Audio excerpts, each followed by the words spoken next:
You have 8 months of support from our government. Only 8 months. So you have to learn the language, you have to find work, you have to find a place to live, you have to figure out, you know, how to use a stove. I mean, all these things, it's a lot.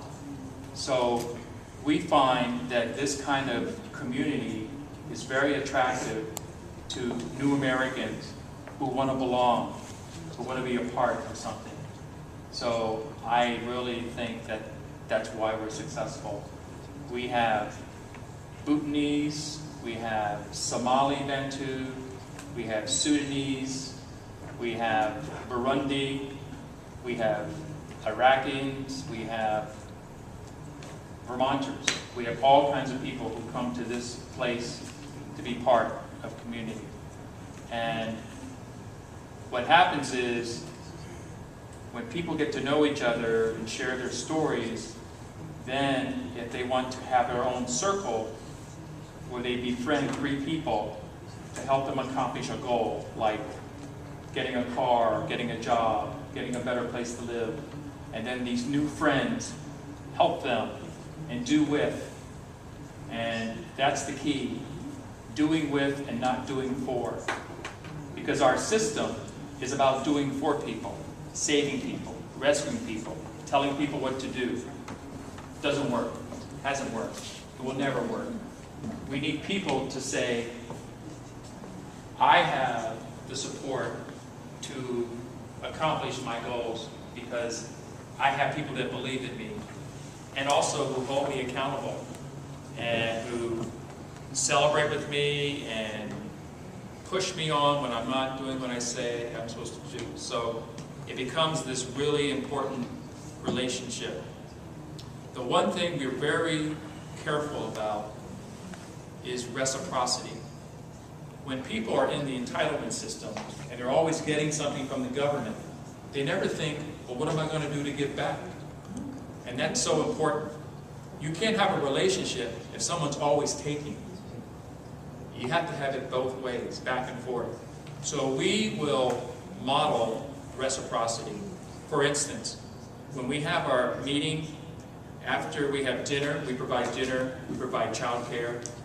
The kids go off to child care. We form a big circle. And then the very first thing we say is, tell us your name, where you live, and what's new and good in your life this week. So it's a very positive way for people to share and connect.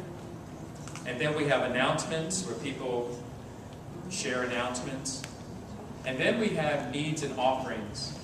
So if you have a need, I'm moving, I need help, or I need a love seat, or I need a computer, then people in the community can respond, oh, I have a computer. You need a computer? You can have my computer. I don't need it. So that kind of exchange can happen. But if you receive a gift, you're expected to think about, what can I do to give back? That's important.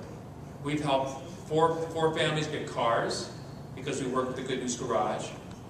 And we've helped a number of families get computers.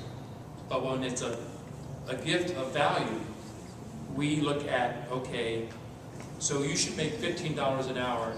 Therefore, if the computer's worth $150, therefore you need to have 10 hours of giving back your time to the person who gave it to you or to the community. And that's so important because people want to feel that they can give and feel that they're connected and they're a part of something. And that's what happens when people are poor and they're isolated and no one hears them and they're not part of the community. And we try to break that down and look at everyone as equals. So no matter how much education you have or how poor you are, we're all the same. And we treat each other in that way. And people really respond to that sense of community. So we find that immigrants come here more often than not because they are really isolated and they don't understand and they're not sure where to find resources. So this becomes a really rich way to build community.